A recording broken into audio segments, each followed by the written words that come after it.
Okay, guys, so we're gonna go over all of the gates. My bad, I'm yawning. I'm yawning. But yeah, we're gonna go over all of the quantum gates in this video. I'm gonna go through all of the basic ones, all the fundamental ones, all right? So I'm gonna show you the first one, the X gate, right? So the X gate will take the qubit from 0 to the 1 state, right?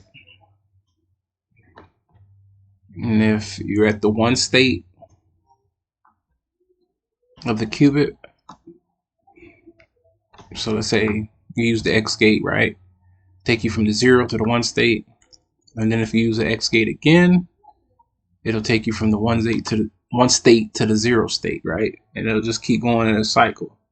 So if I use another X gate, I'll go back. I go to 0 to 1, 1 to 0, use another gate, I'll go back to 1. All right, so you get the drift with that. All right, so let's take this back.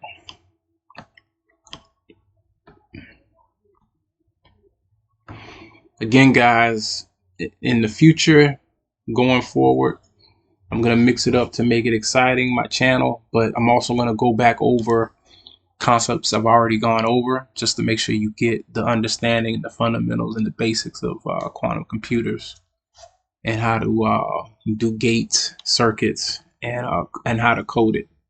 All right, so we're going to do the Y gate, right?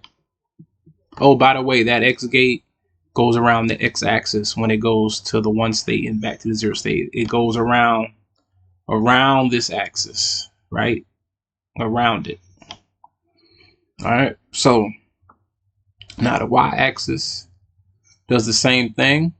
I mean, the Y gate does the same thing as the X gate. It goes from the 0 to the 1 state. And if you use another Y gate,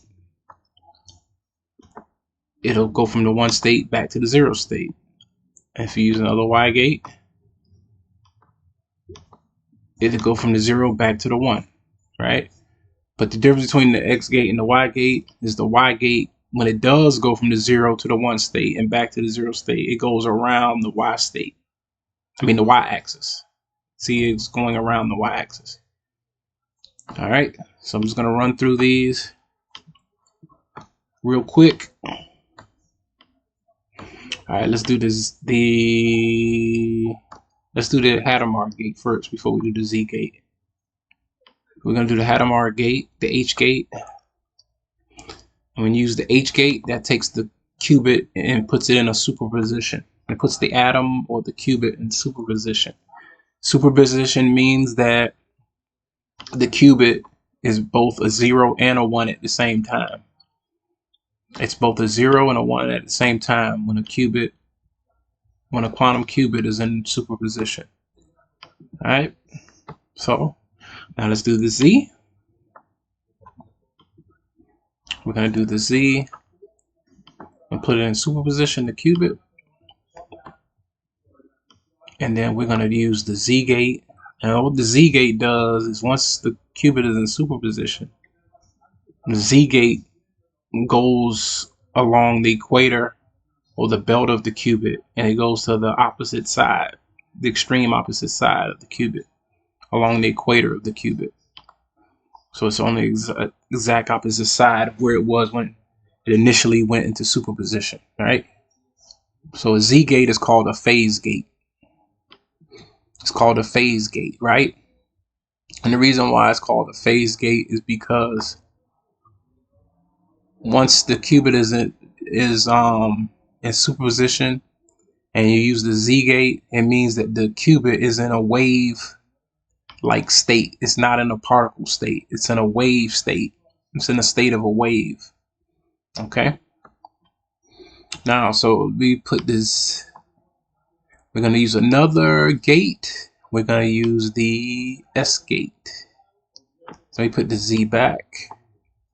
We're going to use the S gate. And then when you use the S gate, it's going to go halfway.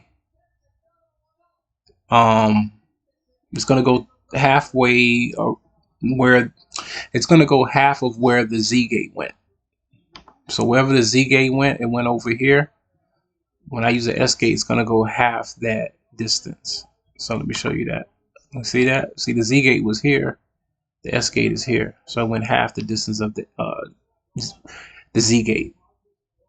The S gate always goes half the distance of however much the S gate, however much the Z gate goes.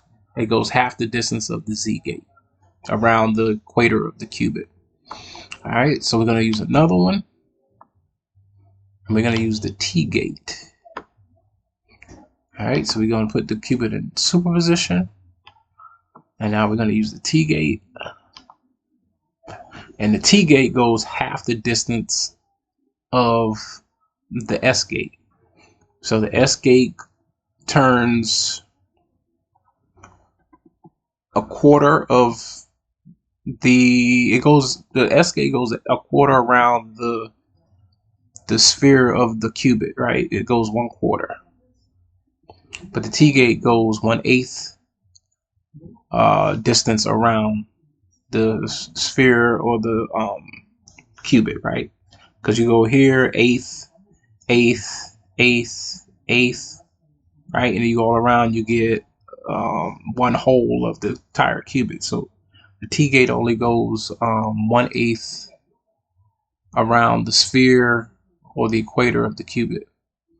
All right. All right, so we're going to do the next one. Let's take this back.